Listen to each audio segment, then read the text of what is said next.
In the epic battle of Avengers, Infinity War, Thanos wiped out half of all life with a snap of his fingers. In his final moments before turning to ash, Nick Fury sent out an emergency message, which was directed to the Marvel bug-level character, Captain Marvel. Everyone is well aware of Captain Marvel's strength, but his exaggerated superpowers were not innate. Captain Marvel's real name is Carol, and she lived on the Kree civilization's home planet, Hala. This is the home of the Kree. Those who have seen Guardians of the Galaxy Volume 1 know that the main villain, Ronan, is a Kree. First, let's introduce the Kree in detail.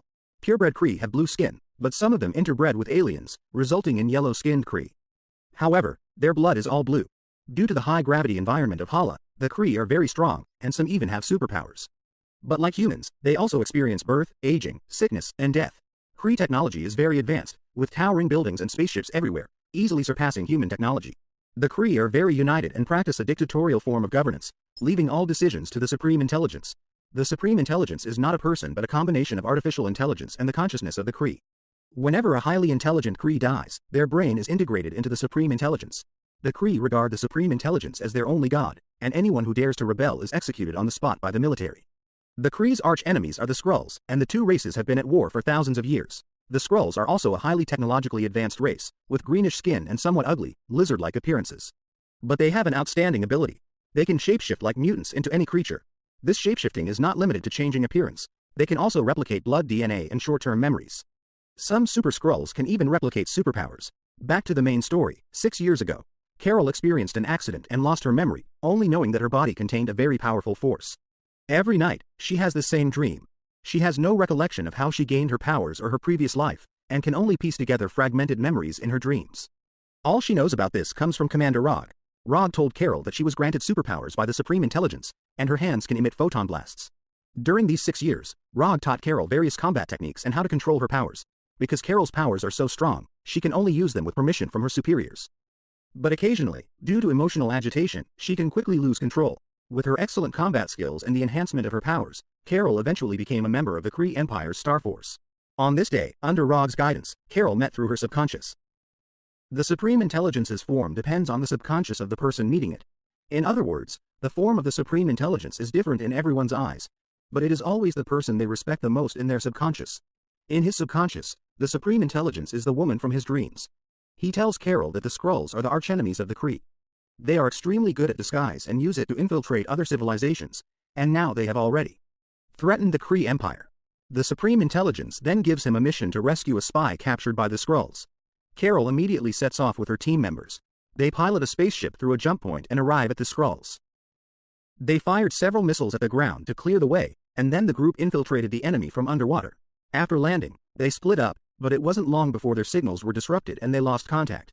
When they passed through the fog, they only saw a group of agitated refugees. One team member was about to shoot but was stopped by a teammate. However, the teammate next to him appeared in the crosshairs. He immediately shot and killed him, only to realize that the other was a Skrull in disguise. It turned out to be a trap. The next second, the Skrulls collectively revealed their true forms and started to fight them. Carol also found the injured spy, but just as he received a warning from Rogue, the spy suddenly revealed himself to be a Skrull. At this moment, the enemy reinforcements arrived, and Rogue had to order a retreat. Carol, however, was captured by the Skrulls and taken onto their spaceship, where they began to read her memories. They tried to extract classified information about the Kree Empire. At this moment, fragments of memories surfaced in Carol's mind. She used to be an Air Force pilot on Earth and had a best friend who was also a pilot, named Maria. The Skrulls kept searching through Carol's memories, not missing even her childhood or her time in the Air Force. They then discovered a doctor named Lawson and Carol's pet cat, Goose. She was the woman from Carol's dreams. At this moment, the Skrulls found clues about the Pegasus project on Lawson's coat. It seemed the classified information they were looking for was related to Dr. Lawson. They wanted to find the Lightspeed engine through Dr. Lawson. The scene then shifted to an airplane. They tried to make Carol see the coordinates on the dashboard, but at that moment, Carol suddenly interrupted the memory and woke up through sheer willpower. The Skrulls intended to continue their research, but Carol used her photon energy to break free instantly. Although her hands couldn't release energy, she quickly took down a group of soldiers with her excellent combat skills. Then, Carol was kicked away by a leading guard. He continued to try using the photon cannon, but her locked hands still prevented her from releasing it.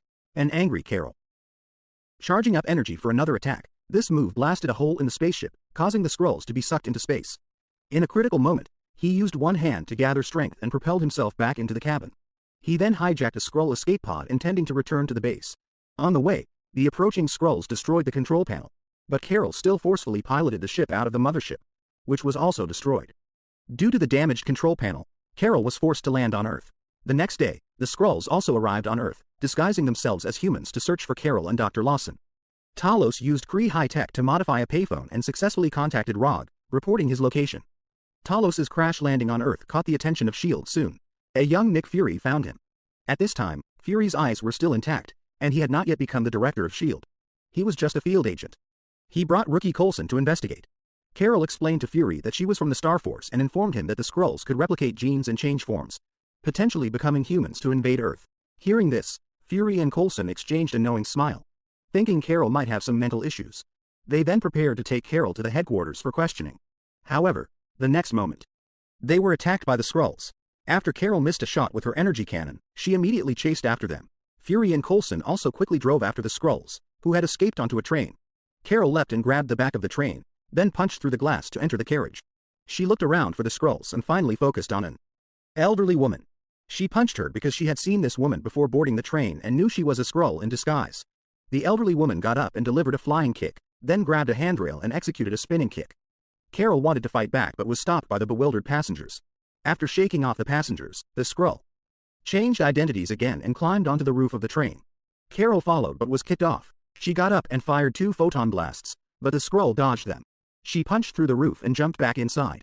When the train stopped, Carol realized she had lost the enemy but found a memory chip the Skrull had dropped. She inserted it into her arm for identification and learned 3 pieces of information: Dr. Lawson, Project Pegasus, and Pancho's Bar. Meanwhile, Fury and Coulson were speeding along, and then Fury heard Coulson's voice on the radio, saying he was still at the site where Carol had landed, collecting evidence. Coulson asked where they went. Fury then realized that the Coulson beside him was a Skrull in disguise. During the fight, Fury manipulated the car to cause an accident, trapping the Skrull on the spot. After seeing its appearance, Fury finally believed in the existence of aliens. He then sent the Skrull's body back to headquarters for research. The coroner's examination revealed that the elements on the body did not exist on Earth. After Fury left, his superior quietly said goodbye to the body. Meanwhile, Carol was at an internet cafe looking up the exact location of Poncho 98. She then took a map and started searching for the destination. Along the way, she was harassed by a biker. After the biker left, Carol took his bike and headed to Poncho 98. Shortly after, Carol arrived at 98. Memories from the past began to flash before her eyes. Fury also arrived based on the clue of the stolen motorcycle. To confirm that she wasn't a Skrull, Fury shared many early stories and his quirks. After gaining mutual trust, Fury took Carol to the secret base where the Pegasus project was conducted to find Dr. Lawson. While passing through the archive hallway, Carol happened to encounter the orange cat from her memories. However, having lost her memory, she no longer remembered that the cat was once her pet. Fury, who liked cats, immediately squatted down to pet it. Soon after, they found Dr. Lawson's files. It turned out that she had developed a lightspeed engine as part of the Pegasus project. Later, during a test flight of the lightspeed engine, an accident occurred, and the plane crashed, killing the doctor and a female pilot. After that, the lightspeed engine project was forced to stop. Carol saw that Dr. Lawson's diary was filled with Kree text. It turned out that Dr. Lawson was also a Kree. The reason why she had been developing the lightspeed engine on Earth for years remained unknown. Besides that, they also found the design plans for the lightspeed engine and a photo from 6 years ago. While looking at the photo, Carol saw herself. Fragmented memories began to surface in her mind. It turned out that the female pilot who test flew with the doctor was her, but she still couldn't recall the entire process. Everyone thought she had died with the doctor. In fact, she was rescued by the Kree after falling unconscious. She then discovered that she had a close friend and fellow pilot, Rimbaud, who could help her recover all her lost memories. At that moment, Fury's superior arrived with people to capture Carol for interrogation. When Fury heard his superior call him by his full name, he immediately realized that the superior was a Skrull. The Skrull quickly knocked him to the ground, but Carol arrived in time to save him, due to Fury. Helping Carol fight against her superiors also led to a chase. At the corner of the hallway, they encountered Agent Coulson. Out of trust for Fury, Coulson chose to let them go. Subsequently, they stole a plane and escaped the base, only to find that Fury had somehow followed them. To uncover the truth from 6 years ago, they quickly found Carol's best friend, Rimbaud. After some questioning, Carol learned that she was originally a human from Earth and that Rimbaud was her best friend. She also had a very good relationship with Rimbaud's young daughter. However, during her 6 years on Hala, the Kree never mentioned any of this. At this moment, the leader of the Skrulls, Talos, explained that their previous encounters were a complete misunderstanding. They were not as evil as the Kree had described. The Skrulls were merely victims, almost driven to extinction for resisting Kree rule. They had no intention of harming Carol. They just wanted to find information left by Dr. Lawson from her memories. This information was crucial to the survival of the entire Skrull race. Dr. Lawson was once a scientist for the Kree Empire. Initially, she came here to use Earth's resources to help the Kree develop a lightspeed engine. However, when Dr. Lawson discovered that the Kree wanted the lightspeed engine to wage war, she decisively chose to defect. She planned to use the lightspeed engine to help the Skrulls escape this galaxy and find a new home to avoid Kree persecution.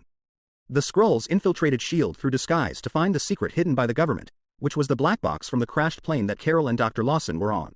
Talos then played the recording from the black box for everyone to hear. With the familiar dialogue, Carol remembered everything.